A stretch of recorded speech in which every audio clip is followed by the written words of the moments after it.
Kemudian dibangunlah logika dalam Al-Quran, dijelaskan dalam hadis. Bukankah ketika ingin sukses dan bahagia Anda memerlukan bekal? Demikian pula Anda datang ke tempat ini, Anda bekerja, beraktivitas, berangkat gelap, pulang gelap. Bukankah ingin mencari bekal supaya nyaman kehidupan dunia? Dengan logika yang sama, ketika berpindah ke dunia, dari satu tempat ke tempat lain, bekalnya kita perlukan juga. Sekarang kita di Jakarta, nanti mudik kembali ke tempat masing-masing. Bukankah kita mencari bekal? Mudik Id, tempatnya ma'ad. Innal ladzi farada 'alaikal Qur'ana laradduka ila ma'ad. Sungguh Muhammad sallallahu alaihi wasallam yang telah memfardukan Al-Quran pada dirimu untuk dijelaskan, dipraktekkan, pasti akan mengembalikan engkau kepada tempat kembali, tempat pulang yang hakiki, yaitu akhirat. Jadi logika yang dibangun, jika di dunia saja kita butuh bekal, pertanyaan pertama Al-Quran, apa bekal yang kita siapkan ketika meninggalkan dunia ini? Anda begitu serius menyiapkan bekal di dunia, sampai seragam disiapkan, jam kerja ditata, ruangan kemudian didekor, segalanya dimaksimalkan supaya nyaman.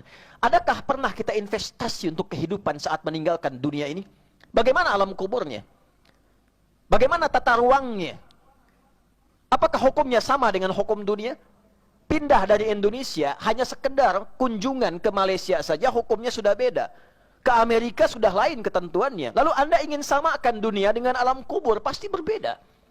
Anda ingin samakan bekal alam kubur dengan akhirat nanti, tentu tidak akan sama. Berbahagianya di Al-Quran dijelaskan, bekal terbaik untuk pulang, Allah nggak tuntut materi dunia. Bukan ini yang akan dibawa, pakaian yang kita kenakan. Bukan mobil yang kita koleksi, yang dikejar dalam kehidupan dunia. Tidak salah, silahkan. Bekerja semaksimal mungkin, sekaya-kayanya, sedapat yang bisa kita dapatkan. Dapatkan fasilitas untuk membangun kenyamanan. Tidak salah, beli mobil, rumah yang megah, silahkan. Tidak ada masalah.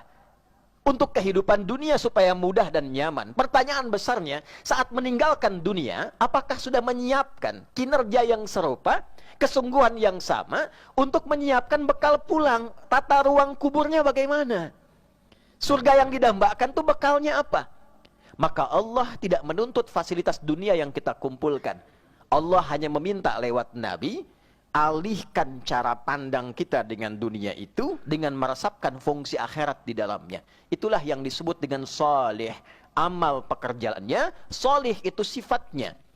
Anda punya pakaian, bagaimana pakaian ini jadi salih? Ketika pakaian digunakan pada yang salih, dicatatkan itu sebagai hasanah namanya. Hasanah inilah bekal untuk pulang ke akhirat. Quran surah ke-6 ayat 160. Man jaa bil hasanati falahu asyru amthaliha. Siapa yang mengerjakan sebuah kebaikan, diniatkan sebagai bekal akhirat, jadi hasanah dituliskan 10 poin. 10 poin itulah disebut dengan ajrun. Lahum ajrun ghairu mamnun. Ajran hasana di Al-Kahf, ajran kabira di Quran surah Al-Isra. Itulah yang dituliskan, yang kita kenal dengan pahala namanya. Ditulis, dicatat, diakumulasikan, dituliskan di kitab, itu yang kita bawa pulang. Bajunya tinggal, kain kafannya tanggal, yang dibawa pulang itulah ajrunnya, itulah nilainya, itulah salihnya. Karena itu ketika diberikan mata, mata melihat, fungsi untuk melihatnya titipkan sifat hasanah di dalamnya, sehingga matanya melihat dalam keadaan saleh. Telinga mendengar dengan saleh, lisan bertutur dengan saleh, kendaraan dipakai pada yang saleh, handphone digunakan pada yang saleh, update status yang saleh, menginformasikan yang saleh, mengakses yang saleh, itu ada nilainya. Dari sekian umur yang kita kumpulkan sampai detik ini, 30 tahun, 40 tahun, 50 tahun, lebih dari itu, tanyakan sampai detik Jumat ini, berapa yang telah kita kumpulkan dari semua sifat saleh itu sampai kita duduk Jumat di tempat ini, di masjid ini, di detik ini.